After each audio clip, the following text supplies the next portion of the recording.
going on, everybody? Welcome to the RBS Cinema Podcast. I know Kung Fu. Show me. This is Sparta! I'm thinking I'm back. Why so serious? Avengers! Assemble. I'm Batman. You better lawyer up, asshole. Because I'm not coming back for 30%. I'm coming back for everything. I'll be back. You shall not pass! RBS. Lovely. Welcome, everybody, to a brand new episode of RBS Cinema. This week's episode, we are talking about The Mummy Returns for the 25th anniversary. So it came out 25 years ago. I would have been 6 back in 2001. So I remember this movie fondly. So, and this is your first time watching it. Yes, this is my first time watching it. And before we get into all that good stuff, I'm your host, Devin. With me, as always, is your co-host, Jack. I'm still Jack. And I completely forgot that Lou is not here this weekend. He's actually out of town for his bachelor party. This man had the third chair set up, He had the third everything set microphone up, and then only when I got here, about like 3 minutes after I got here, he's like, "Okay, I'm gonna go get Lou." Knock, knock, knock. There's no answer. Knock, knock, knock. No answer. And then I call him, and he goes like, "Hey, I'm actually at my bachelor party this weekend." I was like, "Ah, shit, I forgot about that." So he mentioned to us off camera last week, but both of us forgot simultaneously. Yep. But it's less important that I forgot because I'm not the one who has to sell the stuff up. True. But so Lou's not here this week, so you get to hear from me and Devin. But again. next week we're gonna have a packed house again. It's gonna be us and the 4 boys. Let's hope.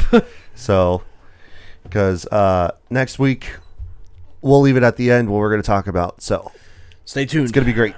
But before we get into all of that, I just want to thank you all so much for being here, watching, listening, tuning in. However you guys are doing it, we really appreciate you being here. Nevertheless, if you are watching us, especially on YouTube or on Spotify, because on Spotify you can watch us on video, I got new camera lights. So now it's a little bit brighter instead of me having my overhead fan light. So Devin had to adjust the light settings so it didn't look like an interrogation room in here.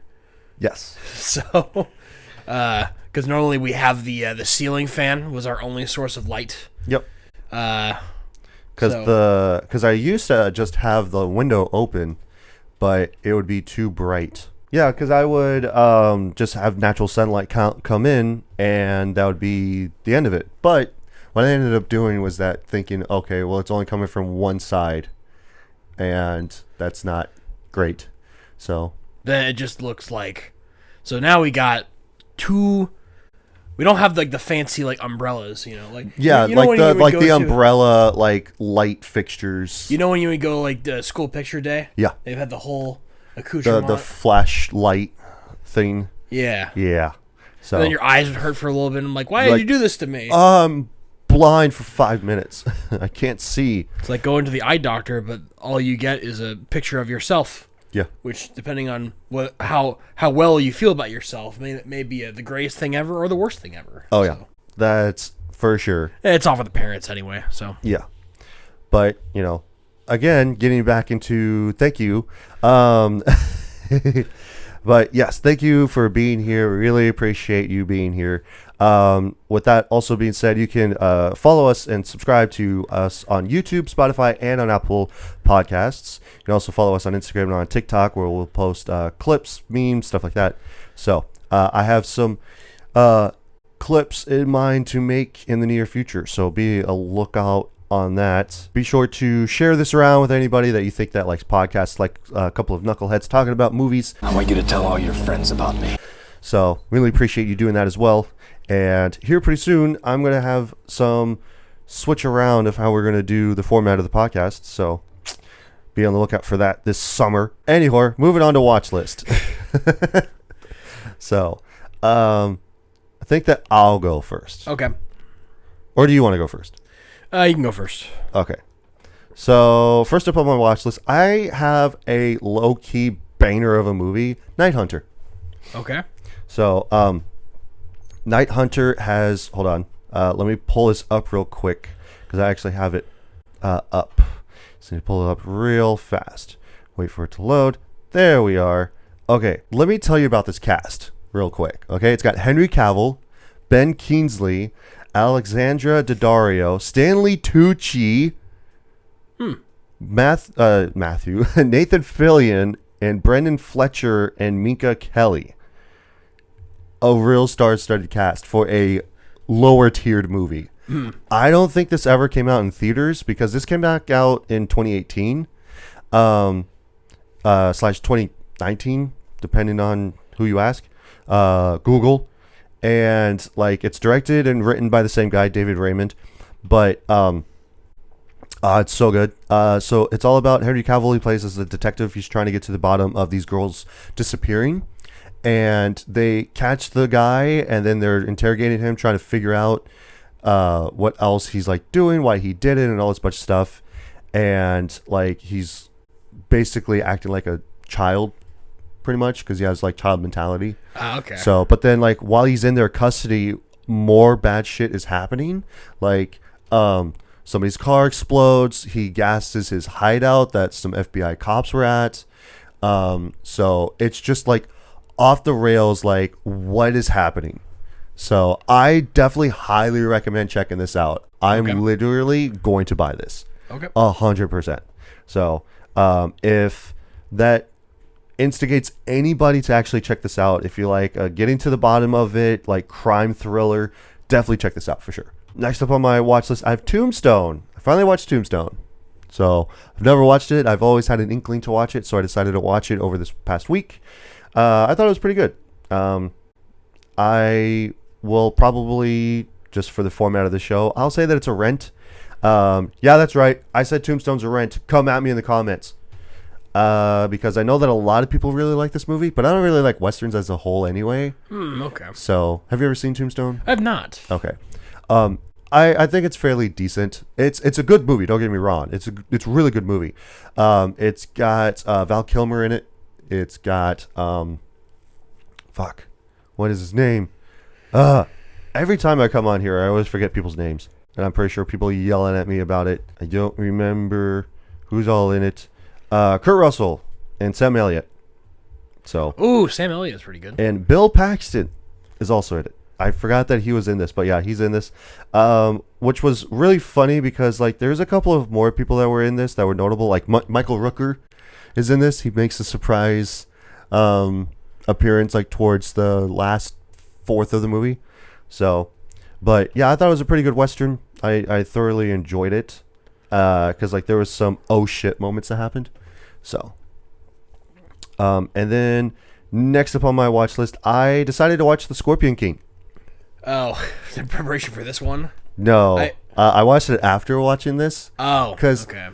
So here's the thing, okay? And then we'll get into this as we talk about the movie specifically. So the Scorpion King in the movie is supposed to be a bad guy, right?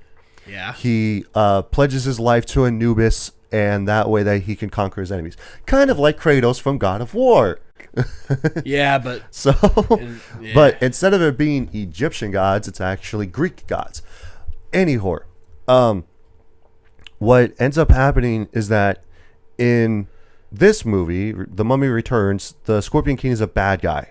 But in the Scorpion King movie, he's actually a good guy trying to take out a tyrannical like guy that's trying to take control of everything. So they retconned it like immediately, basically. Mm-hmm. And this movie came out, I believe, a year or two after The Mummy Returns. So...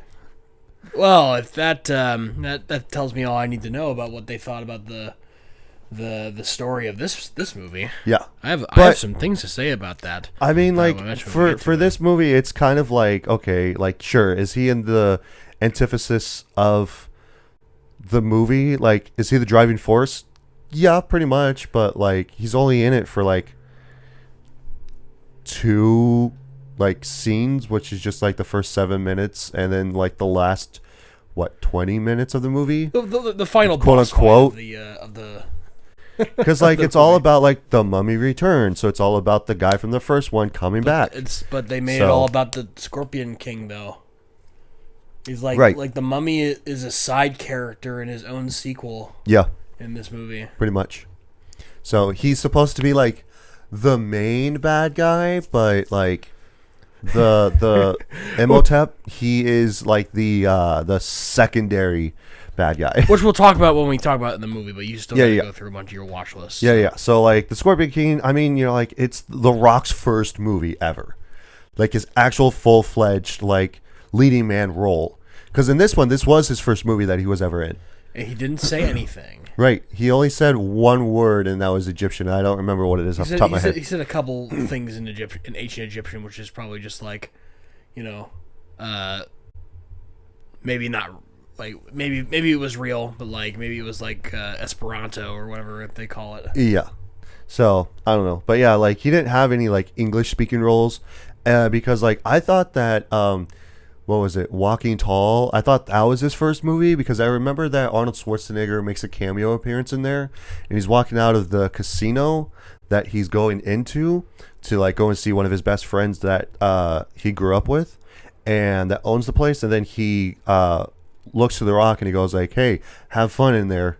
And it's supposed to be like a subtle nod to being like, "Hey, like you're finally making it to the big leagues. I know how big you are. Like have fun," pretty much. So it's not speculation. I think that's what Arnold said or The Rock said. So he goes like, "Oh yeah, you know, like when he said like have fun, he was also referring to him as the character, but also him in real life of going like, hey, you made it, like have fun with in Hollywood. Yeah, have fun making it in Hollywood." And then he did. Yeah. Then he became one of the highest paid actors of all time. Right. That Robert Downey Jr. Those like the only two I can think of off the top of my head. They're like supposed to be like the highest paid actors in Hollywood as of right now. So, but yeah, and then like the Scorpion King retconned itself for the actual movie a year after it came out. It's just supposed to be his story. They didn't just make 1, 2, 3. They made 5 Scorpion King movies that he is not in. Yeah.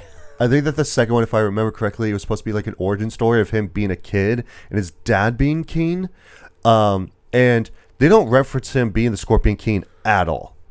Do you know why he's called the Scorpion King? Or why did they make a subtle nod to being him the Scorpion King in the actual movie? Is because that he got stabbed with an arrow with scorpion poison, and there's a sorceress that basically says like, oh, if he survives the scorpion venom, then he'll have that run through his veins throughout the rest of his life. So, and then he becomes king later on, I would assume, and then leads into the beginning of this movie being the Mummy Returns. So, the one thing I had to like actually was really funny is like when the credits start rolling, they have the song "I Stand Alone" by Godsmack play. Because all of a sudden it's just like or however it goes, and you just hear "I stand alone," and I'm just like, oh, this is early 2000s dad rock, dad divorce, butt rock. Like, we're like, jeez. I'm struggling to figure out who that movie would be even for. It would be for dads for sure. It's a total dad movie, I guess. So, because like, I feel like that's also for kind of millennials that like, especially wrestling fans for sure. Because like the only thing that he doesn't do is like a rock bottom to people. I guess. Because like that's the thing that you always expect from people is like, especially wrestlers, when they're in a movie that isn't specifically a wrestling movie, is like, hey, I want you to do like your ultimate move. Yeah, we wanted you to do the wrestling move. Yeah, we want you to do rock bottom. We want you to do the Batista bomb. We want you to do the spear. We want you to do this. Which Roman Reigns did actually do the spear in Hobbs and Shaw, because he was one of The Rock's cousins when he went there in Hobbs and Shaw. But isn't the spear just like a tackle? Pretty much, yeah. It's But that's like his finishing move. I guess, So, but like the other thing is the Superman punch is when he jumps and then he punches. So yeah, it's supposed to be Superman punch, but the Markiplier punch. yeah, the Markiplier go like yeah. But anyhow, last up on my list, I have Lee Cronin's The Mummy. So this was not planned. This was not scripted by me to go and watch this movie. I was just like, hey, I want to go see this movie. And I was going to go by myself because nobody else wanted to go. And I didn't bother asking you because I figured that you might have had plans over the weekend. So, because I went to go see it on Sunday. So, and I showed the trailer to Grace, and so she goes like, I don't want to go see that. That looks too scary. And she's a big horror fan, just like myself. And she just goes like, nah, I think I'll skip this. I'm like, okay, so I plan to go. And then she comes into my bedroom while I'm sitting there playing video games. She goes like, hey, do you know what time you're going? I was like, yeah, it's going to be around this time. She goes like, oh, okay. All right, I'll go with you. I'm like, why? She goes like, because I don't want you to have to go by yourself. And I'm like, okay. So when we got out of the movie, she goes like, oh, it was actually pretty good. Yeah. So she goes like, it wasn't as scary as I thought it would be. I was like, yeah, because the trailers always make the movie look scarier or make it more bombastic than it actually is. So, which is the old bait and switch. So for that sort of stuff. But yeah, I thought it was really good. It is definitely a way different Mummy movie than any of the others that we've encountered. Like this one, the dreadful remake with Tom Cruise. So This is the second Mummy movie we reviewed on this channel, I'm just realizing. yeah, probably won't be the last. Oh, great. Just because of the fact that, you know, as we continue throughout this podcast, I'm going to change some stuff. So, later on. But yeah, other than that, I thought that the Lee Cronin's Mummy was actually really good. It's really phenomenal. They also came out by saying that it is also a set in the Evil Dead universe. Really? So, yeah. I don't know how that fits because, like, no, maybe like the newer version of the universe, because like there's Burn is coming out here pretty soon, and then there's also Evil Dead Rise. So, but yeah, that was my watch list. Okay. So, I'll run through my watch list pretty quickly. I watched to prepare for this movie. I watched the first Mummy movie, so because I had to like know what was going on because Devin wanted to watch a sequel. So I have to. Well, it's the 25th anniversary. So you didn't even need to watch the first one. You kind of did. It's kind of important for you to know what was going on in some of the scenes. You kind of had to watch the first one. I guess. So I watched that, and then I watched Ford v Ferrari again for the third time because I love that movie. It just like this might as well just be your favorite movie. I have a lot of favorite movies. I have movies that I've just seen multiple times. Yeah. I think my favorite movie is probably Ford v Ferrari is definitely up there because I just like Matt Damon and Christian Bale's chemistry. Yeah. In that movie. I'm fine with watching it the one time. So though I do really like Moneyball. Yeah. I think Brad Pitt's really good in that one.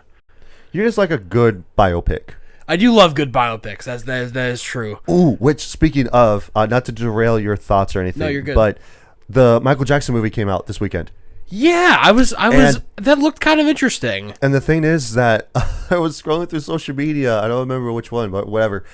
And I saw IGN's, which I always take IGN's like scores with a grain of salt. Isn't that isn't that a video game thing? Yes, but now they're like more focusing on more pop culture stuff. I don't know. They should stay in their lane personally. Yeah. So they did a video about the Michael Jackson movie and they did a review on it, and they immediately go like, yeah, so like we went to go see the Michael Jackson movie and we gave it a 3 out of 10. And I'm all like, what? Yikes. Okay. So if that sways anybody from going and seeing it, I mean, obviously, like what you like, go and watch a movie if you want to watch it for yourself. Don't believe in, like, you know, I'm a big proprietor of don't believe what everybody says on the internet for a movie. Okay. If you want to check it out, go for it. The only thing that you should actually speculate is certain documentaries like the Melania movie, or if everybody collectively says that That one's a piece of shit. The Dragon Ball Evolution movie is a piece of shit. The Snow White live action movie is a piece of shit. Those, as a collective whole, should you believe. So, and if you really actually want to watch it, because there's some movies that I go like, I don't really believe the naysayers, so then I'll go online and I'll watch it, like on Netflix, on Hulu, or whatever streaming service, and then I'll just be like, no, I should have believed everybody because this is a piece of shit movie. Yeah. Sometimes that actually happens. Sometimes it's actually a fucking banger of a movie, and I'm just like, dude, what the fuck is everybody talking about? This movie is awesome. Like Night Hunter, for instance. But yeah, I just wanted to point that out, that apparently IGN gave the Michael Jackson movie biopic a 3 out of 10. So, but there's been some people that they just go like, okay, you know, like, I did see that, like, they just talked about like his career and not really like his life, pretty much. It's like stuff that was in like the public eye, or that people have talked about and stuff like that. Like, I watched a clip of it that somebody posted online of where he got introduced to the C-Walk. I think it was I think it might have been from Run DMC. I'm probably wrong about that, but it was like this hip hop group or this rap group or something like that. He goes like, what are you guys doing? And he goes like, oh, we're doing the C-Walk. So I think it's supposed to be like the Crip Walk. Oh, okay. But I could be wrong about that specific thing, because in the movie they say it's a C-Walk. So I don't know. But anyhow, continue. I mean, yeah, no, like, yeah, I'll have to give that a look, see, because like, I enjoy listening to Michael Jackson songs. I mean, I don't. Like, I mean, like he's the king of pop. Yeah, so. he's pretty popular. I can see though how it'd be really easy to mess a movie like that up. Yeah. Definitely. Because like later on in his life, he became like really controversial and everything, and then like even with like the one thing I was talking to Maddie about this yesterday about like, yeah, I'm pretty sure they didn't show the part where he's hanging his infant child over the balcony of going like, look everybody, like look at my child. Yeah. So, Michael Jackson was pretty controversial later in his life, obviously. Yeah, because I honestly, I think it was probably just like before he had his skin condition of turning white happened in the movie. I thought that was plastic surgery. Well, yeah, like it was probably plastic surgery. Like, I don't remember specifically, but I just remember growing up and hearing people like, oh, he bleached his skin and stuff and blah, blah, blah. So I don't know if that's actually true, but I'm pretty sure that they go up to that point before his skin changed, and then like that's probably where they ended it, like the movie. I just based off of like a good biopic about a musician should like be a little bit more like Bohemian Rhapsody, or should be like Elvis, you know, going through his career and his life. Even a complete unknown about Bob Dylan was pretty good. Yeah, I found because they're also making another biopic with Hugh Jackman and some other chick I don't remember. They made one about Bruce Springsteen recently with the guy who plays Carmy and Chef. Mm-hmm. So haven't checked that one out yet, but like I'm just a sucker for biopics. Yeah, I mean like the biopics are always really interesting, and 95% of them are actually really good. So like, I'd like to point out that like I don't watch a biopic because I'm like, oh, this is like a easily digestible way to figure out somebody about a person. Like, if I watch a biopic, I usually do research afterwards. So, like, does this really happen? You know, like, because like there's Watch Mojo that has like their list, especially for a biopic like this, where they go like, oh, here's some stuff that they got right and here's some stuff that they got wrong, or that they like pretty much like stretch the truth, if you will. So now I don't go. The thing is, I won't, like, some people will do this where they'll watch a biopic and they'll be like, now I know everything about this person now because I watched the movie about it. Like, you know, they just they dumbed it down so they can be more easily digestible in a movie format, right? If I'm sure like a lot of that, like some of that stuff didn't actually happen, you know. Oh yeah.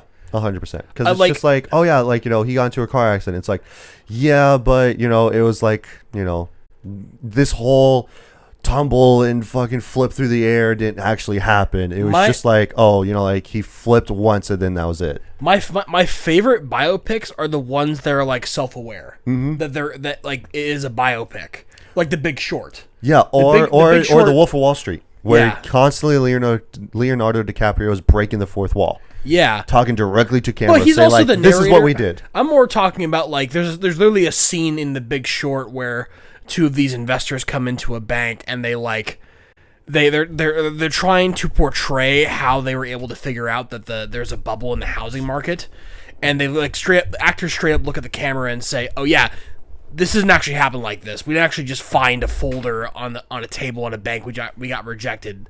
He heard about it from somebody or something, but you know, it's just a movie." So Right. because like they have to have something to move the plot along is the thing. I just find The Big Short very entertaining Yeah. and also like really sad at the same time. So Yeah, there's also Moneyball. I think you've talked about Moneyball before. yeah, I said that you've Moneyball seen. is one of my favorites. Yeah. Like, so I could go on and on about my favorite movies. This is not what we're talking about. We're talking about my watch list. My last thing I'll mention on my watch list is I watched the entirety of the first season of Invincible again, and now I'm starting up season 2 because I got to catch up. Yeah, I need to watch the new season. I wanted to wait for more seasons to come out of Invincible so I could binge it all at the same time. Yeah. Because I remember very little about the last episode of season 1 because I was just like, I was kind of like bummed out that like there wasn't like the season ended.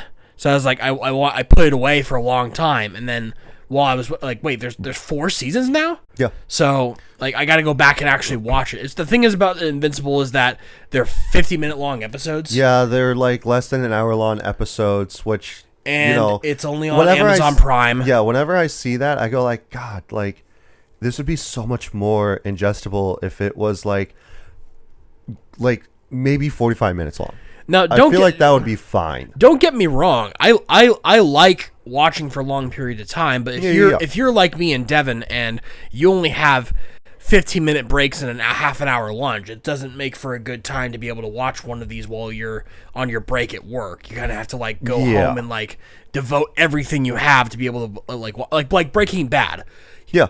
Phenomenal show. Oh, 100%. But the episodes are longer, so Yeah. you have to pay attention for a long time. Right. What really irks me is when a show has like episodes that are more than an hour long. Because then it's like the one show with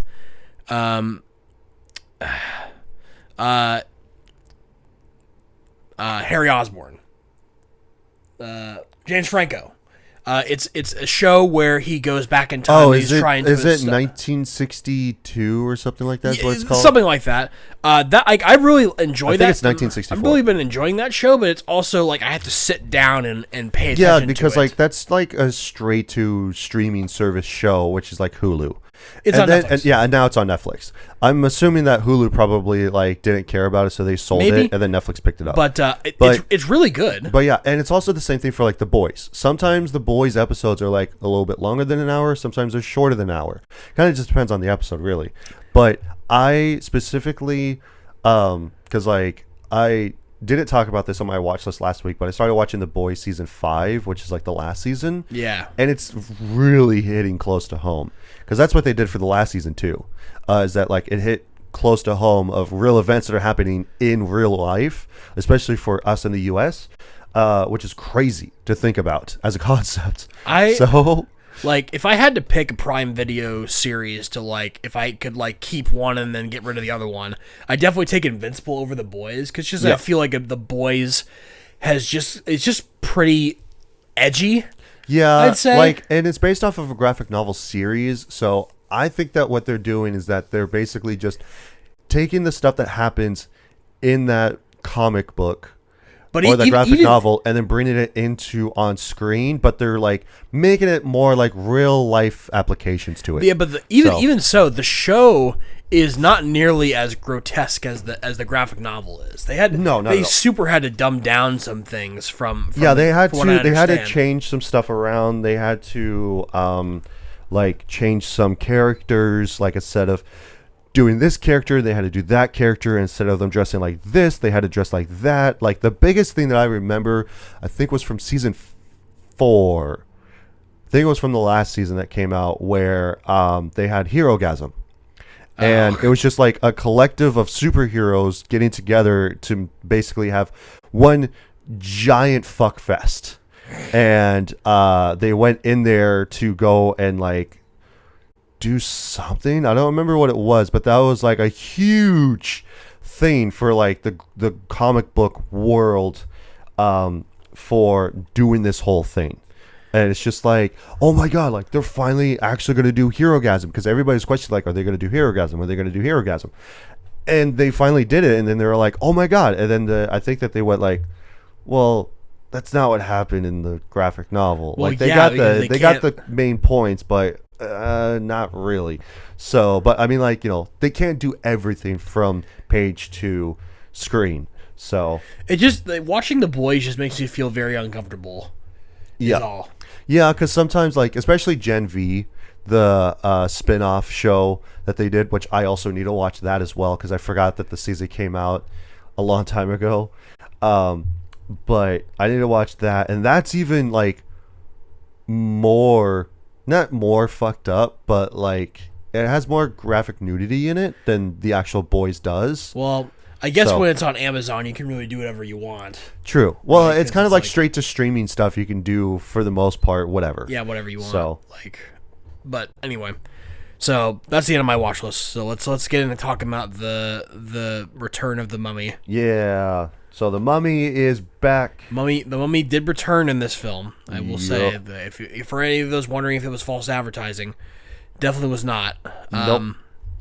He's back again. So yeah, we got everybody coming back for this movie. So Well, not everybody. not everybody, but let's talk about more specifically, in depth, what the movie is specifically about here. So it says that the mummy, or the mummified body of Imhotep, is shipped to a museum in London, where he once again wakes and begins his campaign of rage and terror. Do you agree? I do not. No, I don't agree. Because That's not the plot. That's not the plot of the movie. he's not in a museum. They find his remains. Yeah, but then they take by him back to digging it up. London. Well, yeah. They do eventually do that. Eventually, but that's not what, like, the movie's not all about the mummy. Right. That's what I'm it's saying, about like- the Scorpion King. Which is so dumb because it's called The Mummy Returns. they could have just called it Mummy 2: The Scorpion King, you know? Yeah. Or something. Because, like, the whole... And again, like we mentioned earlier, the whole driving force is the Scorpion King.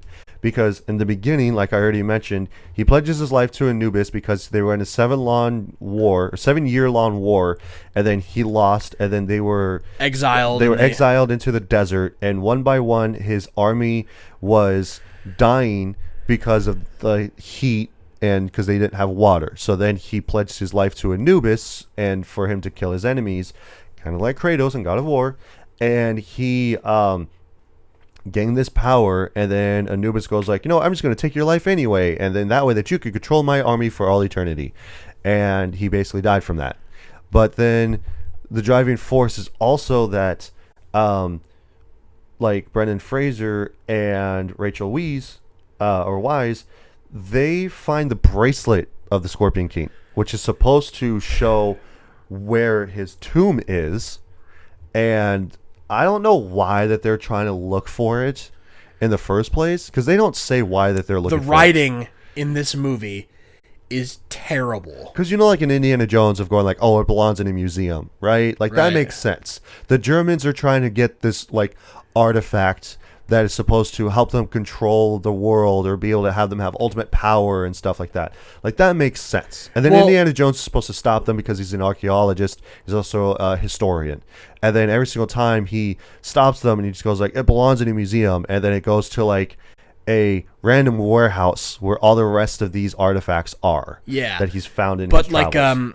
the reason why they go to look for it at all, I think at first is because just like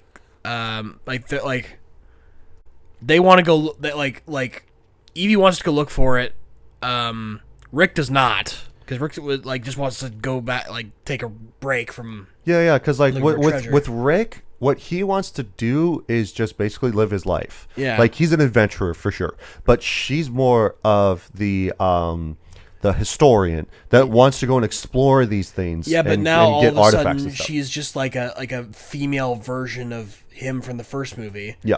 Like kind of worked in the first movie because he was the guy with all the skills, and then she was just a librarian. Right. But that now knew she's- about all this information. But now she's badass and can like fight with swords and, and use a well, gun. that's also because that they basically went like, hey, let's have her be more engaged in this movie. So we'll just have it be where she's starting to get these memories of a so predecessor. stupid. Yeah. Or not predecessor. I but hate that trope, right? Where it's like, oh, my ancestor is giving me all the knowledge to be able to do badass things that I couldn't be able to do before if I didn't have. Yeah, because like this the bad magic guys, bullshit. Yeah, because like the bad guys go into the house and then Wait, hold on. Before you say that, we should mention that if it's not clear enough, this movie takes place 10 years. Yeah. After the events of the first movie, and because they have a son. They have a son, and all he does is just say one-liners. Yeah. He says one-liners and Marvel quips. Yep. You know, I hate saying Marvel quip, but that's what it is. When you hear me say the word Marvel quip, you know exactly the type of writing that I'm talking about. Yeah. A character that just says one-liners, and they try to be funny, and they're not funny at all, and they are this kid is way smarter than an 8-year-old probably should be. Oh yeah. I don't care that his parents are Egyptologists and that he just spends all of his time in the library. I don't care. Yeah. There's no reason that a kid needs to like crack wise every 2 minutes. Even at like in front of the mummy. Yeah. You know, like an 8-year-old kid should be like crying and pissing his pants. Yeah. If he saw like being scared. Yeah. All right, so before we get more in depth into our conversation about the actual movie, so we got writer-director Steven Sommers, and then just going down the heavy hitters of the movie. So we got Brendan Fraser, got Rachel Weisz, got John Hannah, Arnold Vosloo, and Oded Fehr, and Patricia Velasquez, and Freddie Both. And of course, can't forget, coming back is The Rock. So The Rock, he's only specifically in it for like 7 minutes of the movie. Yeah, he doesn't say anything. And then he's a CGI monster at the end. Alan Armstrong, and then Adewale Akunoi Abdaji. I'm pretty sure I butchered that, but it's Lochna, yeah, the babysitter. Yeah, the guy who's literally just there to like watch the kid. Yeah. So, and then I do have a couple of taglines. There's only 2, so don't worry. There's not like 20. Yeah, it's okay. The most powerful force on Earth is about to be unleashed by the 2 people who should know better. Huh? So the thing is, right, is that once they go into the tomb and then they find the bracelet, they open the bracelet. Well, they open up the box that the bracelet is in, right? And then all of a sudden, the whole place starts to shake. And then it gets flooded. Yeah. And it's only because that she didn't read what it said of say like, oh, for whoever opens this box shall drink from the Nile. And so they're like, oh, that doesn't sound too bad, but it just means that you're going to get flooded by water. So it's a trap. Yeah. And so like that's the biggest thing. What also bugs the hell out of me is that they leave their 8-year-old son alone while they go looking through the tomb. Yeah. They just leave him at they take him with them. Yeah. To a tomb in Egypt. Mm-hmm. And they also like leave him alone like in the top part of the tomb just they also don't think that anybody's going to go after them either, but you know, whatever. It's dangerous though. It is. Well, I mean, like, there's no, like, booby traps or nothing, besides the one that I already mentioned. So, but they shouldn't have even opened the thing anyway. These 2 are extremely bad parents. Yeah. And then last one is just Adventure is Reborn. So, it's just basically going like, yeah. What a stupid tagline. Yeah. I don't know. Also, what I wanted to get out of the way was the ending to this movie where The Rock comes back and he's just a CGI scorpion monster. I'm gonna lie. I'm not gonna lie to you, Devin. I was drifting in and out of sleep in the last 30 minutes of this film. I was so over it. So yeah, the thing about it is that like I remember hearing about it, and like everybody that's talked about this movie knows about this and has talked about this to death. But like, it had PS1 graphics is what it was. Well, yeah, Okay? I mean, And two, no, like there's movies that came out even before this that the CGI looks better, like Jurassic Park. there is instance. definitely a part where the train is moving past like old Egyptian ruins, and they look like really bad CGI. Yeah, but here's the thing. I looked it up so that way I wouldn't forget what specifically it was. So, the digital effects team, they were rushed to do this. Like, Oh, yeah, you can like tell. this was added in last minute, and then they only had like 8 days to actually do it. So they were like, "Hey, we want to have a scorpion, like the Rock Scorpion monster." And they're like, okay. And they're like, so we have a deadline to meet before this actually gets done. So we need you guys to hurry up. You guys only have like 8 days starting out. And then it's just like, what? So, which is crazy. So up until like the film's release. So like To the film's release? everything was done. This was the only thing they wanted to get added in last minute. So Love that. yeah.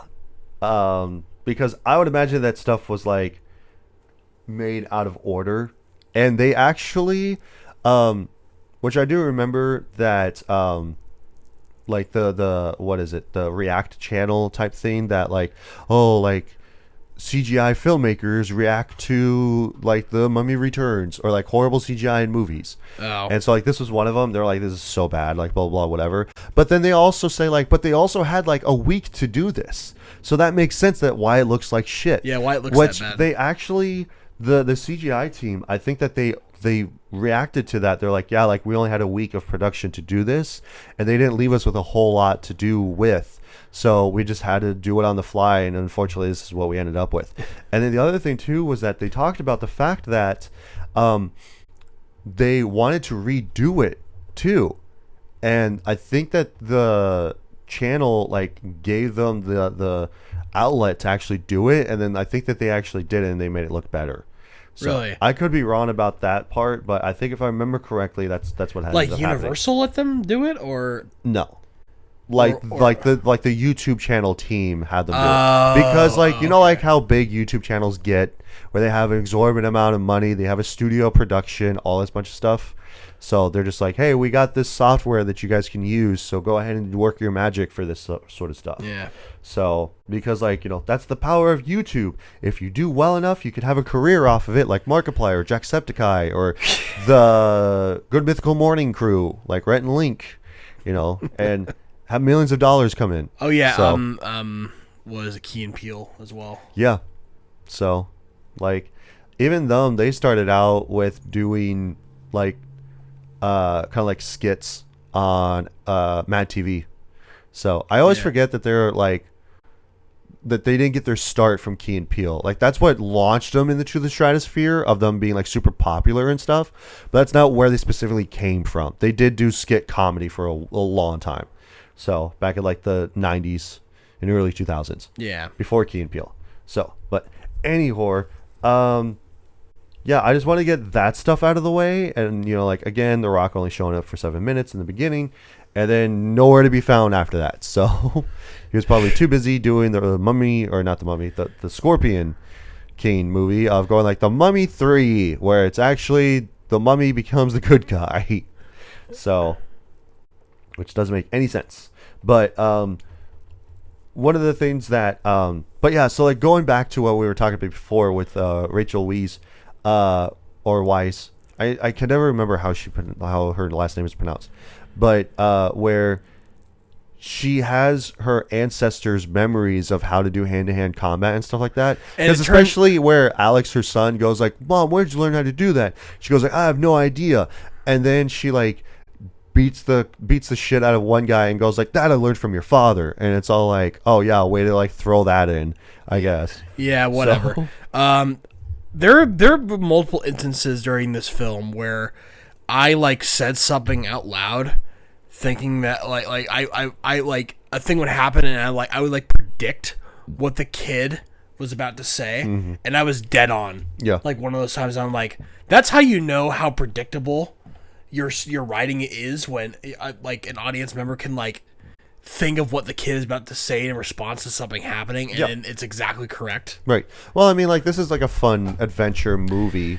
I didn't think it was very fun. I thought the writing was bad. Well, yeah, you're looking about it objectively as the writing and stuff. Like, you didn't have a good time watching this or anything. You're just like, I'm fucking tired of this movie. Get me the fuck out. Yeah, It's, pretty much. oh my gosh. Again, Jack, this is why I always say time and setting. This is like what I always preach.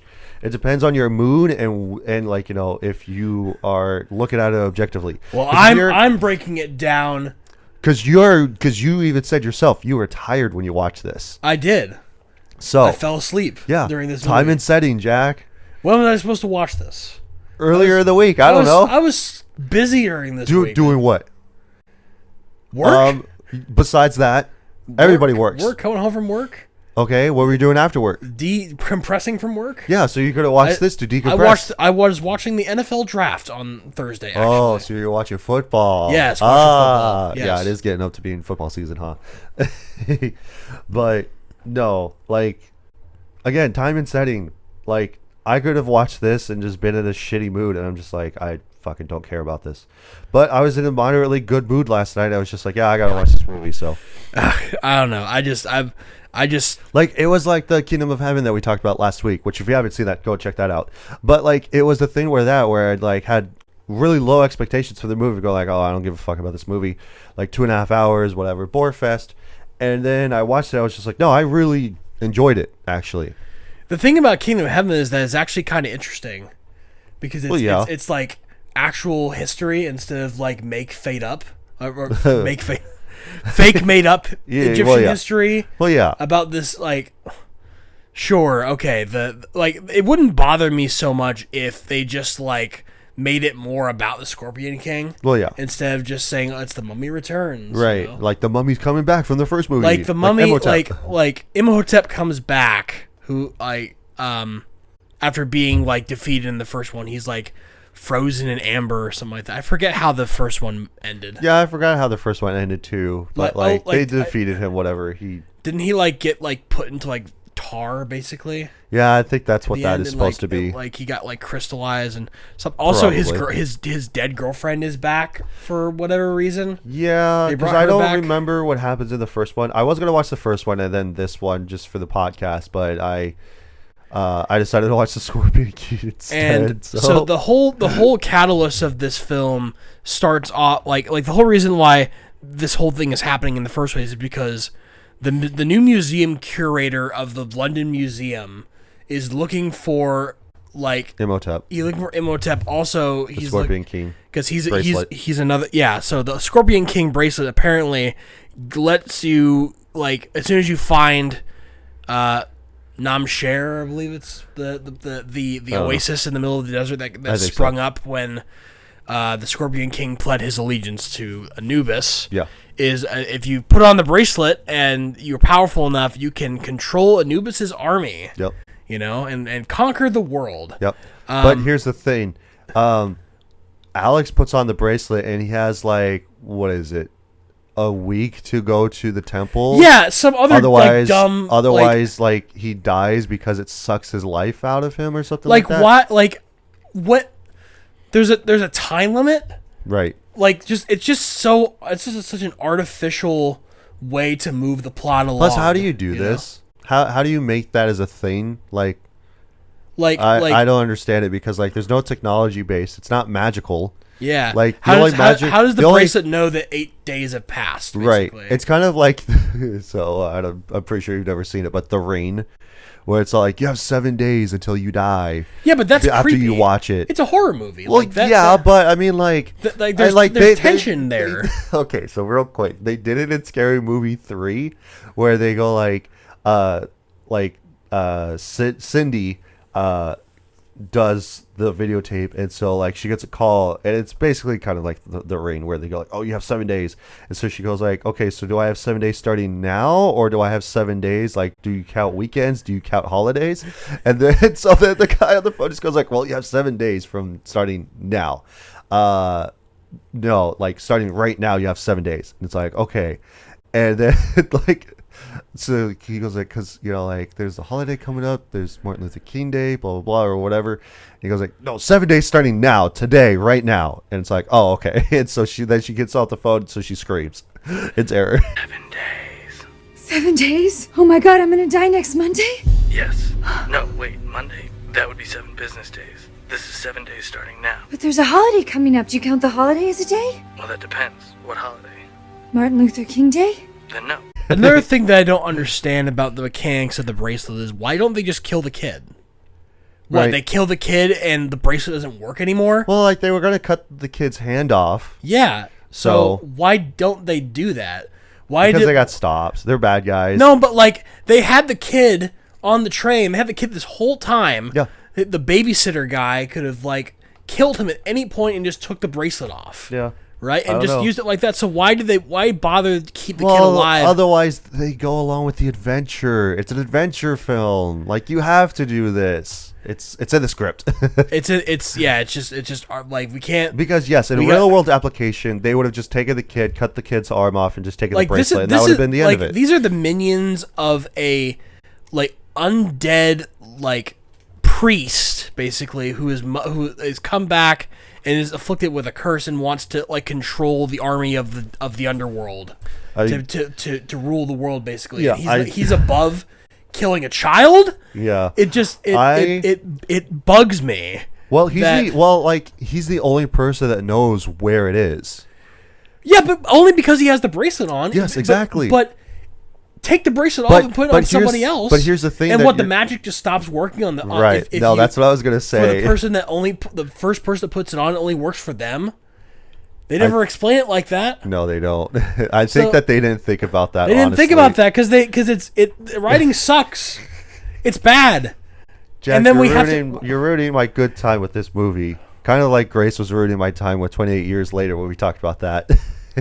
Listen, she man, because she was thinking about it like politically, and then you're objectifying this movie Also, like when they by putting he puts the knowledge in bracelet it. on and then he lies about it. Yeah. The whole time, just long enough for him Well, to yeah, get kidnapped. because like it was the thing where they're making their way into the house, and especially where it's like her brother, who's a asshole, John? by the way. well, he's just like an idiot. But I did read on IMDb that apparently like so Stephen Summers wanted specifically both Rick and Evie to actually have character growth, and Jonathan not learn a damn thing from the first movie. He specifically said this because, like, he's the older brother that's supposed to be like trying to be the rich tycoon type guy. Because like that's the reason why when he's introduced into this movie, he's walking around the house with a girl on his arm, like with the spear that he like is gold, and he just goes like, yeah, like I picked this up at a card game, blah blah whatever. And then when the guys show up, like the bad guys, he goes like, I think we're in the wrong house. And so she goes like, oh, I thought that you said this was your house. And he goes like, no, I didn't. And then like again throughout the whole movie, even in the first one, he was lying the whole time.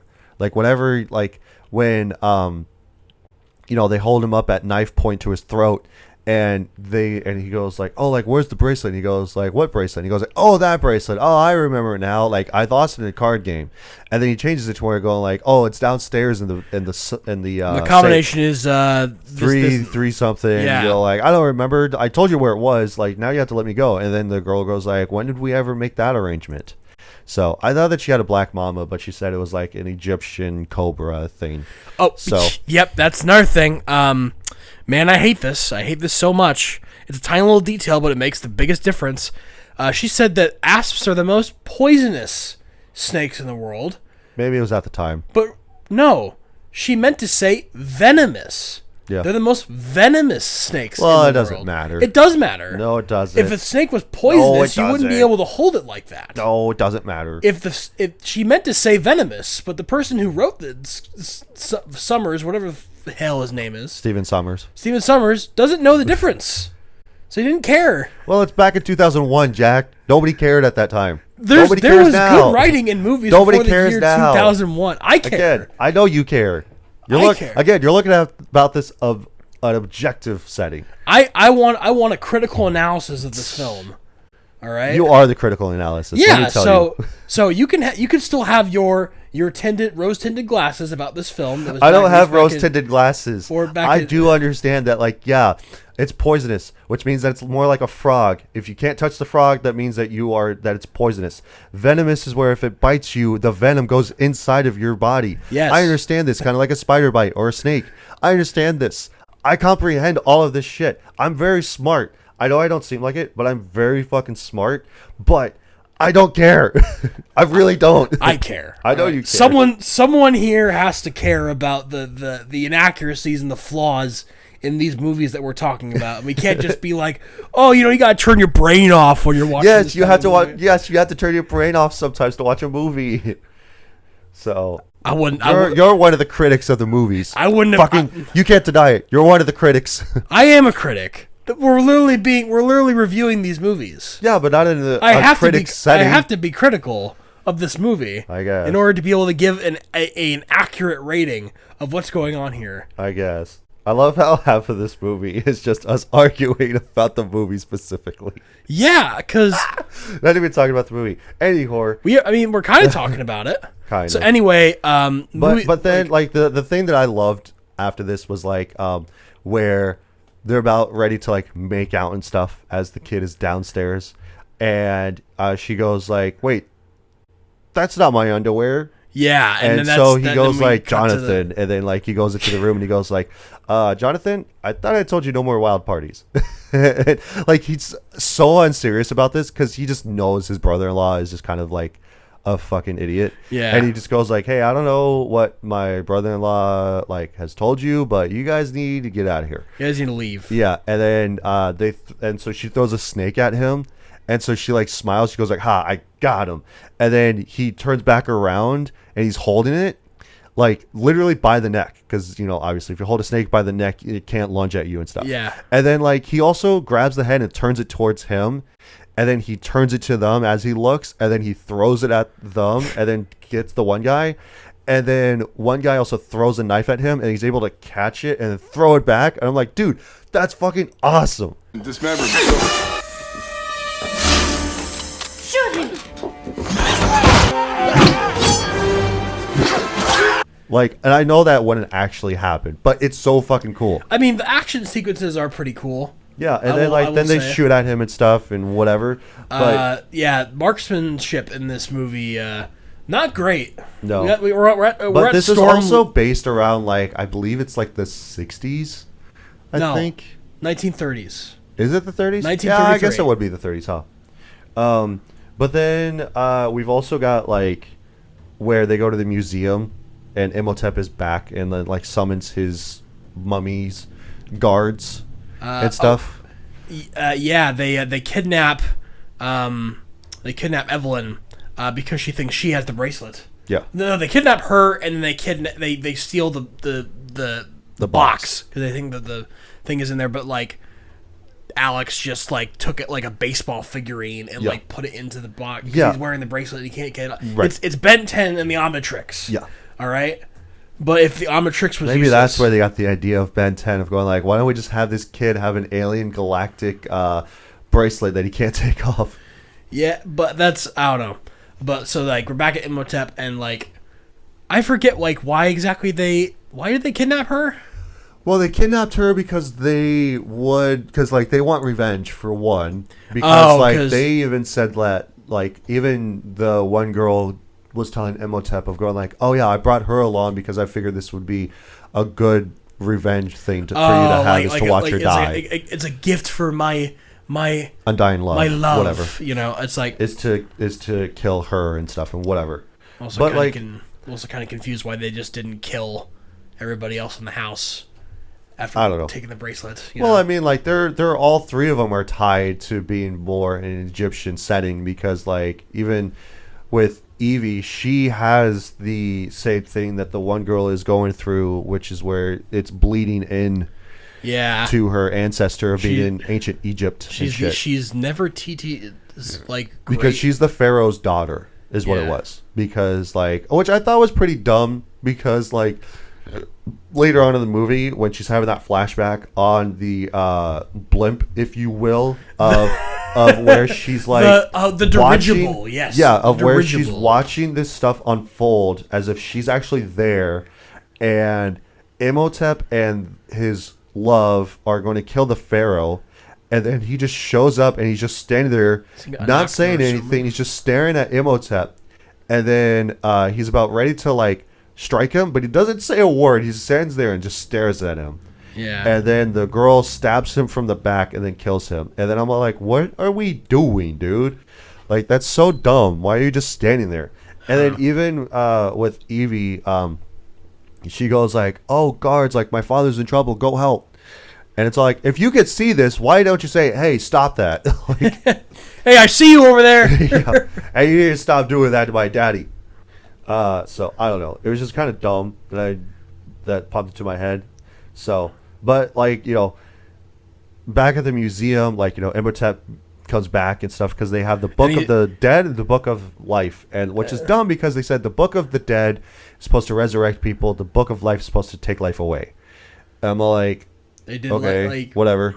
So, but why like, can't they just keep it simple? Right. But like, why do they have to swap the two things like Iceland and Greenland? Right. But the thing was that, like, the thing that I wanted to talk about was that they're at the museum to rescue Evie, and then Rick just turns back to his son of going like, hey, stay in the car and watch the car. And then Jonathan goes like, okay, if you see anybody coming out yelling, that's me. And then he goes like, you know what, why don't you also stay here with him? Because Jonathan's a coward. Useless idiot. Yeah, and he just goes like, oh, good idea, I'll watch him. And so when they're freaking out about this whole thing, they're like, what do we do? What do we do? Like, Jonathan goes like, what do we do? And he goes like, you're asking me? I'm only 8 years old. And I'm like, yeah, no shit. Yeah, it's like, oh yeah, I forgot to mention Ardeth Bay from the first movie, the Medjai, who comes back. Mm-hmm. He is exposition man. Yeah, he is. He is literally there just to like explain. Because he follows them from... he is the lore master. From Egypt. And then they go to London. Yeah. And he follows them. the cult or whatever. Yeah. You know, and so like he follows them, and that's the reason why he's at the house and he saves them, and then he also follows them to London with Rick and everybody, so to go and rescue Rachel. And also the fact that when they're at the temple in the beginning of the movie, where Alex, their son, tells them that, like, hey, you know, like, I found this symbol that's on your wrist that's a tattoo. And I'm like, I hate when people that don't have tattoos have a tattoo in the movie or show, and then it's like all shiny and new, and it's like, that's not what a tattoo would look like, but whatever. But he just goes like, oh yeah, I saw the same symbol. And that's never brought up again up until this exact moment when he is going through his trunk in his car and then like taking out weapons, and he's talking to the Medjai of going like, hey, what do you want? Do you want the shotgun? He goes like, no, I like the Thompson better. Yeah. And then he goes like, oh, that symbol. And he goes like, what would you say if I told you this? And he goes like, oh, like, this is what I would say. He goes like, oh, so you're a Medjai.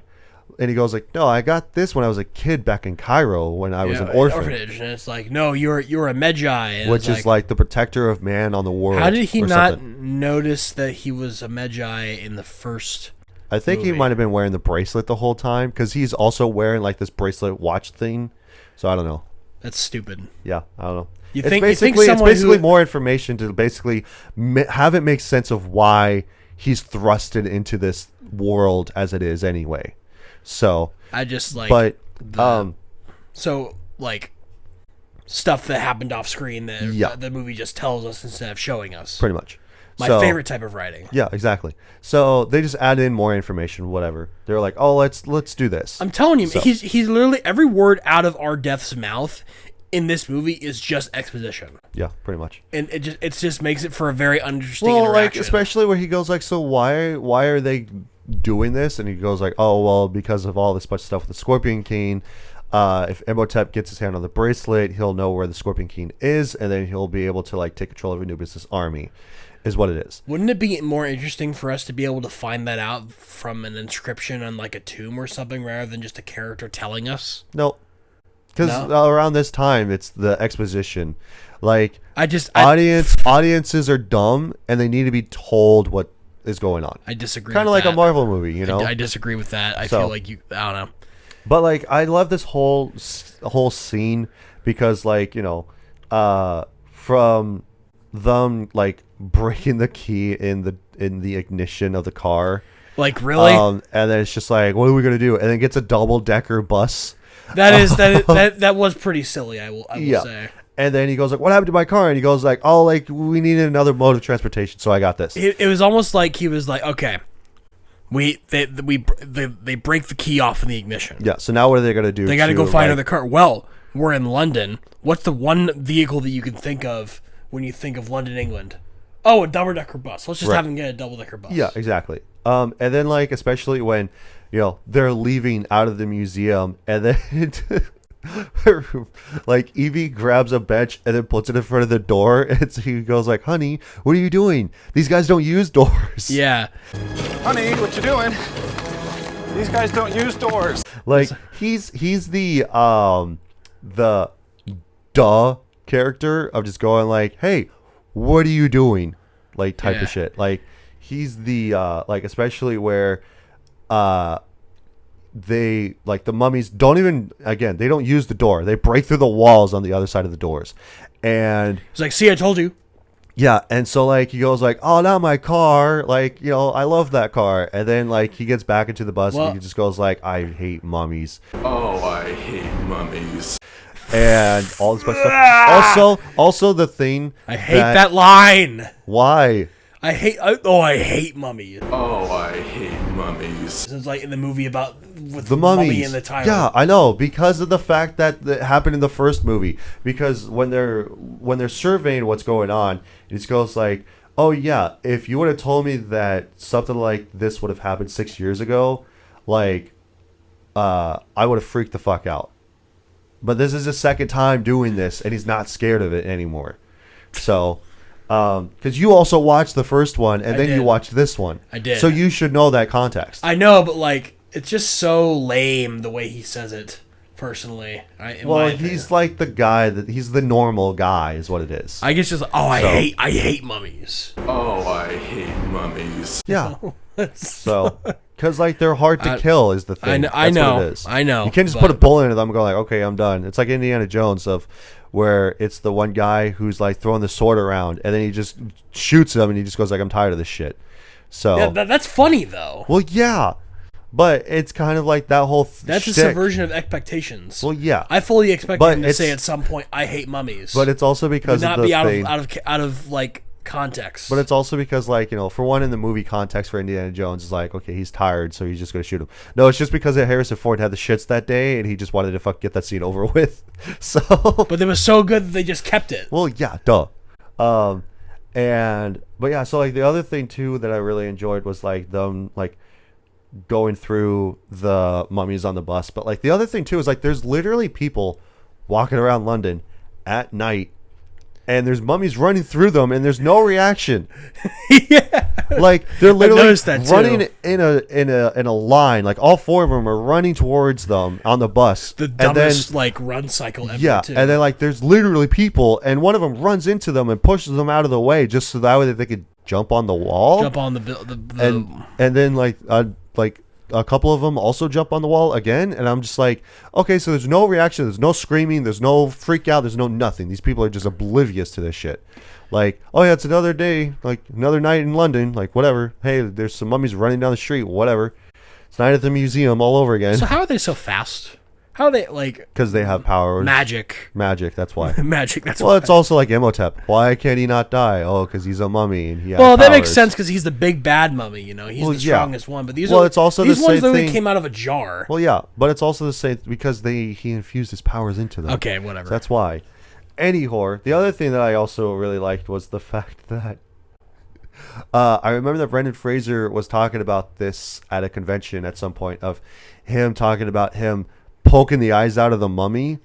Oh yeah, that was. And he goes like, yeah, like that wasn't originally in the script. They changed that because they go like, oh, we wanted to have like a Three Stooges effect because like your character doesn't take it too seriously. Which is so we kinda- feel like this would have been a lot funnier.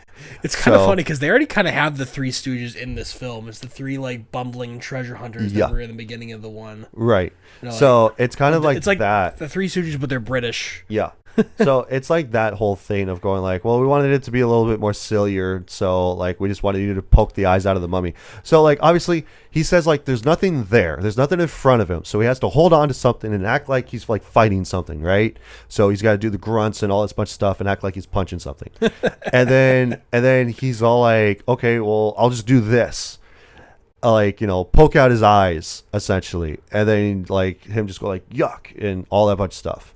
So I can't remember if like they said, oh, make it sillier type of thing, and then he just goes like, okay, well then he just like thought about poking the mummy's eyes out, and it's like, but you know, he's a mummy, so he wouldn't have his eyes anyway. So, but he just goes like, it'll work, well, whatever. It would have So- been better if Brendan Fraser just like thought to do that without direction. You know. Yeah. Because some of the best scenes are like that, where like we just said about Like it's iconic. the Indiana Jones scene, Yeah. or just like, you know, that's funny because it was completely improvised, and Right. they kept it anyway. You know? Yeah, it's like stuff like that that you always think of going like, and especially in like a list of movies of going like, hey, here's some stuff that was improvised. Like the whole thing of Avengers Infinity War, where they go like, I'll ask you this one time, where's Gamora? I'll ask you, who is Gamora? I'll ask you, why is Gamora? So all that was improvised. So like, because I remember when that movie was coming out, that like, not to get back onto the Marvel thing, but where each one of them had their own script, so they didn't know what the other person was going to say in the script because it was so top secret. Like they couldn't say what the hell was happening because they didn't even know what the fuck was happening. So because it was so under wraps, that hard lock and key. But let's go further into the movie where we meet Izzy. Izzy! No!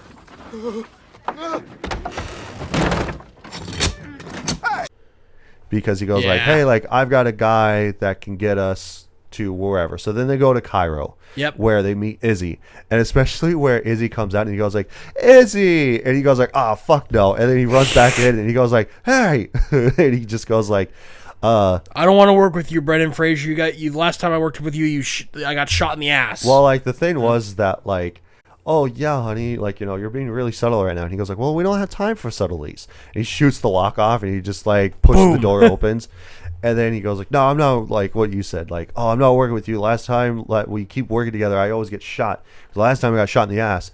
And like, especially at the end of it, he just goes like, what happened to your eye, by the way? He just goes like, oh, nothing. I just wanted this eye patch because I thought it made me look dashing. And he just goes like, okay, well, get rid of it. And he just rips it off his face. But the thing that I liked about this whole interaction was the fact that like he's talking to him with the golden stick in his hand. And he just goes like, and like he's looking at it like a dog that has like a bone. And then he just goes like, I'll do whatever you want if you give me that gold stick. And he goes, okay, here you go. And because I wrote it down. He goes like, give me the gold stick. You can shave my head, wax my legs, and use me as a surfboard. And he goes like, okay, here you go. What? You give me that gold stick there and you can shave my head, wax my legs, and use me for a surfboard. Didn't we do that in Tripoli? Yeah, and then he just I goes just- like, don't didn't we do that in this one place? He goes like, yeah. So, but having that whole effect too. And then like, you know, later on, doing the same trope as they did in the first one, which is where Imhotep finally gains his powers again. Yeah. And then they're flying, and Imhotep uses this giant sandstorm to make his face into it and like swallow them. He does that again, but with water this time. I didn't get So- the water part. Yeah, it's from the first movie. That's why. No, but I thought he was only able to control sand. No, he has magical powers, Jack. He can do whatever the No, fuck but he like wants. they literally say in the first movie that like he has power over the sands, but specifically the sands. Well, maybe he's stronger this time. I don't know. Maybe he's got new powers. Who maybe knows? now he can just do whatever he wants because he's magical. Well, they retconned no- it from the first one because they think, oh yeah, like because of how far away the first one was, nobody would remember in the second one. Maybe that's what it was. It was like three years. There's like 3 years between You those forget movies. shit after 5 minutes. Who the fuck knows? I do because I want consistency. Well, yeah. I want You do. I want consistency in my franchises. Well, yeah. But You know? even for me, I didn't remember fucking his powers from the first one, so they expect nobody else to either. They also did don't you not expect. watch the first movie before you watched this one? No. You just watched it straight up? Yeah. I've seen these movies before. All I know is that like I they know they- these games. when I've they played them When they before. explained how his powers work, they talked specifically about how he manipulates the sand, and we see him doing that Yeah. in the first movie. Yeah, yeah. They said nothing about him just being able to do whatever because they wanted to make an exciting scene where they're flying and they can't, and Imhotep's trying to like snatch them out of the sky, and Yeah. they use like water and stuff like that. Yeah. And it's like, okay, Which sure. is a cool scene. So. But, yeah, otherwise, wrap it up here. Okay. But the other thing that I really thought was funny because I remember this scene. So, like, at the end of the movie, when they're fighting the Scorpion King, the bad CGI Scorpion King. Yeah. Again, PS1 graphics. The part where they stab, like, where Brendan Fraser stabs him with the spear. Yeah. I noticed this because, like, Imhotep slides in and he just goes like, no! Like, Yeah. you see a little Nice. bit of his toes standing off to the side, and then he like just like I think that they're like, okay, go, and then he just like casually like slides in and just goes like, no, like it's kind of like from from Batman Forever when Tommy Lee Jones's Two-Face, he's like walking through his thing, and then later on the Riddler shows up. Like, you can literally see in the background that Jim Carrey's just standing there in the corner of the room in the dark. Oh, God. Like, it's like that sort of thing. Because, like, you know, they got a little bit of his toes in the shot off to the side. And, like, if you rewatch it, like, watch that. Like, off to the left, over past Brendan Fraser, like, there's his toes poking out. And then he just casually just walks in, just goes like, no! So... It's so funny to notice And that kind of then shit. the Scorpion King dies, and then they are sucked down into the underworld, and like Evelyn runs to save Brendan Fraser, Yeah. and then he brings him out, and then the girlfriend of Imhotep, like, he calls out for her, and then she's like, no. Yeah. She just says no. Yeah, she just goes and like, just runs no. away. And just And then runs he away. looks so sad. Yeah, because then he looks at both Evelyn and Rick, and then how much that they're in love and how she came to save him, even though he told her, no, don't save me. Like, He it's going to was, be too like, dangerous. on the verge of tears that he just gives up. Yeah, he and just goes falls down like, to he the looks cliff. at them, he's like, "Ugh," and then full of tears, and then he looks back at her and just goes like, oh, so that's what that feels like. And then just like sacrifices himself. Also the fact that, like, obviously it's definitely green screen, but it's just like he drops down and then it just looks like that he's like rolling around. He's like tumbling down. Yeah, and, but like it just looks like that, you know, I just picture it in my head of going like he's just laying on a green screen just rolling around on the floor like this. It's so bad.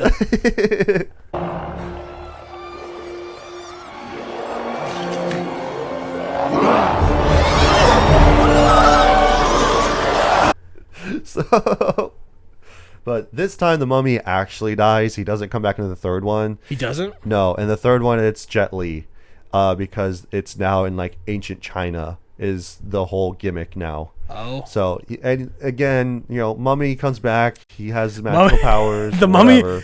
mummy returns.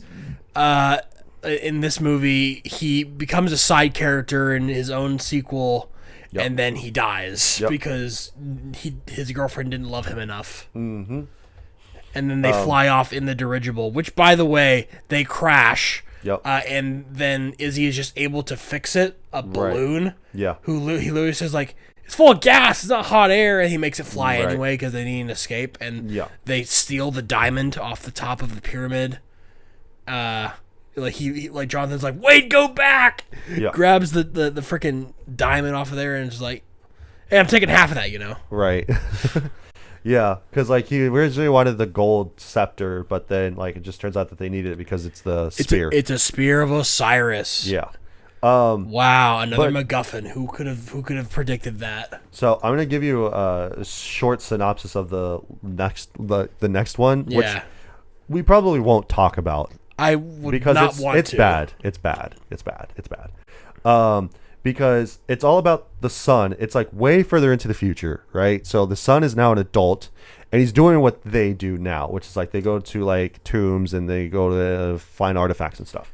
So he uncovers the mummy of the first emperor of Qin, a shape-shifting entity cursed by a witch centuries ago.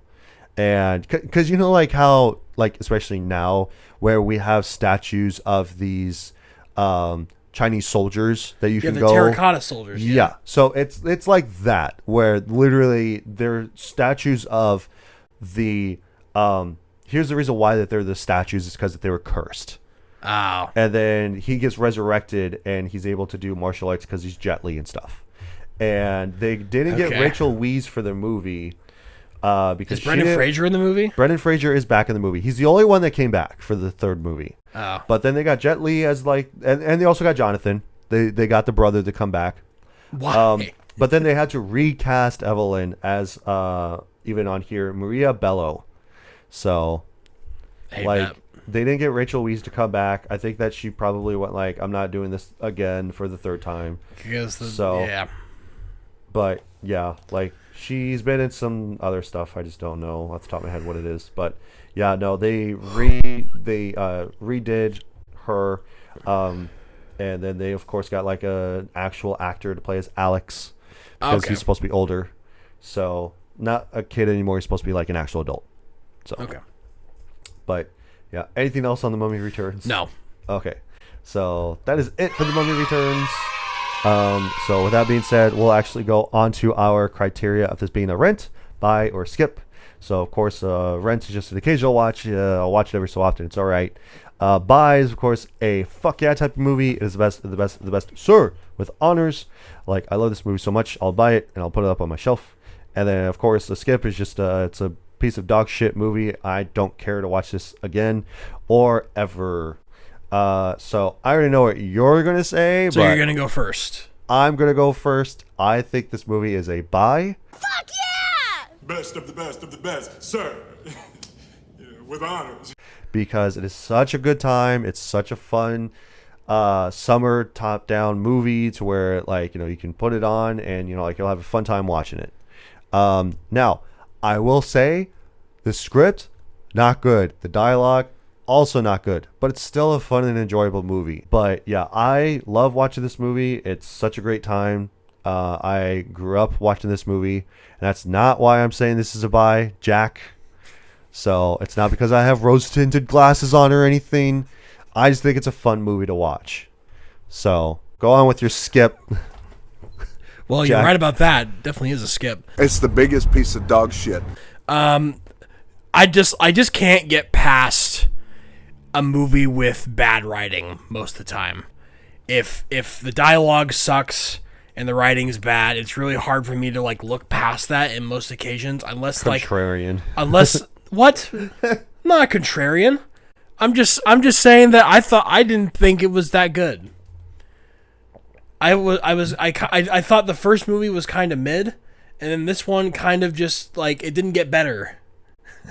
Well, I mean, the like first the one. first and second one are on par with each other. I feel like because like they don't really improve anything, they don't really do anything new. It's just like now they have to basically they have a son in the mix, and now they have to get him to Egypt to go to this tomb for the Scorpion King. That's all that they added. It just feels like in this movie they kind of were writing in circles a lot like what they kind of wanted to do. Yeah, because I terms mean, of, like that's pretty much what they try to do for like any sequel. It's like, okay, we got to make it bigger, we got to make it better, we got to do this bunch of stuff. But here's some stuff that people really liked from the first one, so we got to add that stuff into it. So, or it's all like, oh, you know, like especially for this, it's like, oh, like, you know, he's able to make a face with the sand. Well, what if he made a face with water? You know, so like what if this, what if that, instead of having like a cohesive story. I don't know, just. I just didn't. I told you I fell asleep at certain points during this film near the end. Yeah, because you were probably tired. I totally missed out on like because I was tired because already I'm disinterested in whatever's going on because the stupid kid ruined the movie. I feel like I didn't like the kid. Well, you can't base it off of just the kid alone. Well, I understand he's the MacGuffin of the thing of going like, this is the reason why we're doing this because he has the bracelet. So, but like I just think like if why did I it's just very bizarre why they downplayed Imhotep so much in this movie because he wasn't the actual villain as the Scorpion King, but he's still trying to like kill everybody. Well, yeah, because he wants. I just found him a lot more menacing in the first one. Well, yeah, because he was the main bad guy, but not in this one. He's like the catalyst for the main bad guy. So. Because even when the Scorpion King shows up, because originally when they go to the temple, he gets his powers taken away. Just like that? Because he's mortal. And because Anubis basically just goes like, oh, Anubis wants me to fight him as a mortal. And like that's the thing. He wants to see who's more, you know, worthy of his power, essentially. That's what it is. And then because, you know, Anubis is a god, so he can do whatever the fuck he wants. Yeah. So, but like, when he does that, and then him and Rick are fighting, and then the Scorpion King shows up, he speaks Egyptian to the Scorpion King because that's what he knows is Egyptian. Yeah. And Rick knows English, and he doesn't know Egyptian because, like, when they start talking to each other in Egyptian, he goes like, "No, I'm a humble servant. I'm a servant to you." That guy wants to kill you. Yeah, yes, but that guy wants to kill you. I remember that. Yeah, part. and then Rick just stands there and he looks at both of them and he just goes like, "Oh shit, something's happening right now, and I don't understand." Oh, I hate mummies. And then the Scorpion King goes after him to try to kill him. I know, but like, I didn't care for it. I don't think I want to watch it again, so it's a skip. Well, that's a shame. You should watch it again when you're in a better mood and not tired. So I can see Imhotep's toes? Yes. And him slide in and go like, "No! No!" All right. Anything else? No, that's before we move on? All right. So now we'll move on to suggested people. So we'll go into IMDb and look up a 1-10, sometimes both star review, and see what other people have to say about the movie specifically. So I just decided to do a 1-star because I figured that Lou was also going to be here, and he's not, which is fine. I figured that he would also say that it was either a rent or a buy. But you thought Lou would like this? Yes. Are you kidding me? All right. Have you not got his vibe yet from being on the podcast? I don't know, man. I don't know. Like I'll text him later and I'll probably see if he thinks that it would have been a buy or a skip if he's seen it. Did he watch? He didn't even watch the movie though. I know, but you don't know if he's seen it before. Like I could have fucking not watched this movie and still fucking talked about it. Are you sure about that? Yeah, I'm pretty fucking sure. You remembered all the stuff that happened in it? Yeah. Okay. Well. So don't take me up on that challenge because I'll probably fucking fail it. I'm just trying to see how. No, much but I'm of just saying that of this movie. I'm just saying that I've seen it before, and it would have been fine. So we'll look up a 1-star review. So number 1 on my worst list. Hey, they're speaking your language, Jack. Hey, maybe we should look at like a 10-star review as well, just see how much they're trying to glaze this movie too. So they said the original movie was bad enough. Again, speaking your language. I'll give them the special effects. What? Oh no, they lost me. No. The special effects were worse than this one. What are you talking about? I'll give them the filming. Okay, the filming is baller, okay. I'll even give them the sound. Yeah, the sound is good. But none of that matters with a movie that was so completely horrible. There was no plot to speak of. There was a plot. What are you talking about? Go into the desert, kill some mummies, suck the life out of some people. It was the same movie as its prequel, only worse. That only happens one time, and that's it. What are we doing, dude? And besides this, whatever storyline that could be made out of, could be predicted so far ahead of time that it was ridiculous. That sentence made no fucking sense. We had a stroke at the time. Action movies are supposed to keep you on the edge of your seat, right? Well, let's just say that I surely wasn't with The Mummy Returns. It's not actually an action-oriented movie. It's more like an action-adventure movie. So the adventure and suspense is supposed to keep you on your seat for this movie, not the action part. The action is supposed to go like, oh, fuck yeah, dude, like, that was cool. So, but, yeah, I don't know. That guy lost me specifically, and you too in the beginning. After the second sentence was like, "Oh yeah, the special effects I'll give them." What are you talking about, dude? But the special effects were definitely bad, but not nearly as bad as the writing was. That's for sure. I guess because you can poke fun at bad CGI. CGI doesn't like ruin a movie unless it's done like in the modern day. We can forgive bad CGI because, like you said, it was done within 8 days, right? It was back in 2001. We can forgive that. Bad CGI in the year of our Lord 2026, we can't easily forgive. No, that can ruin a movie. Yeah, but not as easily. But a movie like this that has bad CGI, that was just the sign of the times. Yeah.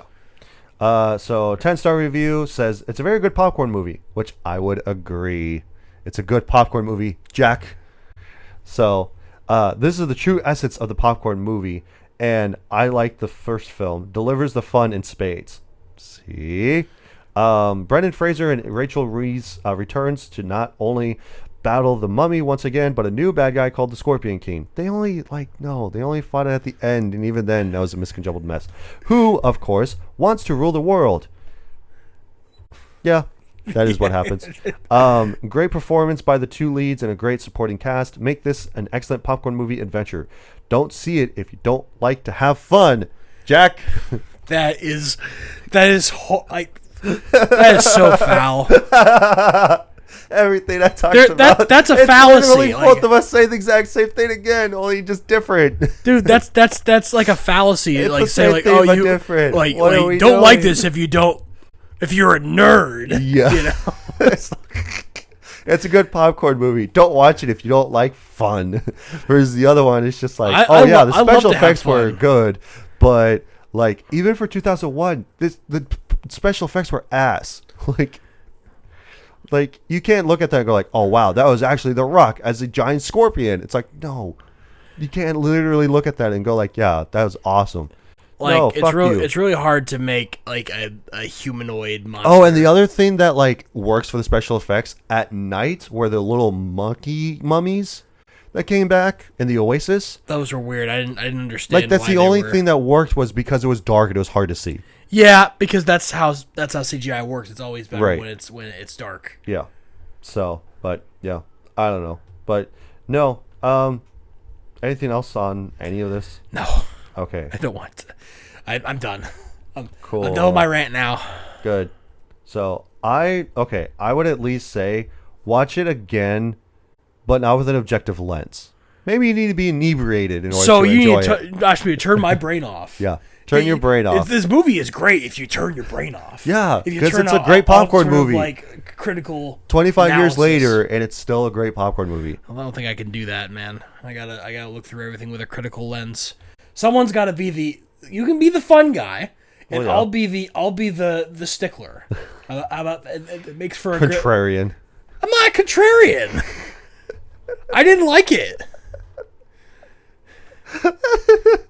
I just think it's funny that you're just like yelling at me about being a contrarian. I'm not. I'm literally. You were just yelling at me, going like, "I'm not a contrarian." I'm not a contrarian. You think that I like this movie because you like it? I don't like this movie because... Well, it's kind of like the Blade discussion that we had before a few weeks ago. I didn't think that movie was good. But you were also falling asleep during that one, too. Other movies that I enjoy that I really like this one or the Blade. I love this movie so much, and you're like, I didn't like it. I was falling asleep during this movie. I could have been 2 Red Bulls into this movie. Okay, then have 2 Red Bulls and watch it. I still wouldn't have liked it. Put it to the test. Have 2 Red Bulls and then watch the movie again. I don't have time. I gotta get prepared for the movie that we're talking about next week. Why don't you tell the people about that? Yeah, so next week we got a fun one to piggyback off of this. So we're going to talk about Mortal Kombat from 2021, I believe. So be on the lookout for that because like the new Mortal Kombat's coming out, so we want to talk about that because that'll be fucking awesome. Mortal Kombat 2. So and if you haven't seen it, go and watch it and then like, you know, listen to us talk about it. Lou will be back as well as JK. JK will be back for that full one house. too. So again, we're going to have all 4 of the boys. We're going to have another sausage party then. So be on the lookout for that next week. But, you know, there's nothing else. Again, thank you everybody so much for listening, tuning in, watching, whatever you guys are doing. Again, appreciate you doing that. Be sure to subscribe to the channels, YouTube, Spotify, and Apple Podcasts. And, you know, do all the stuff. Like, subscribe, share, whatever. And we'll see you guys next week for Mortal Kombat. So, Bye.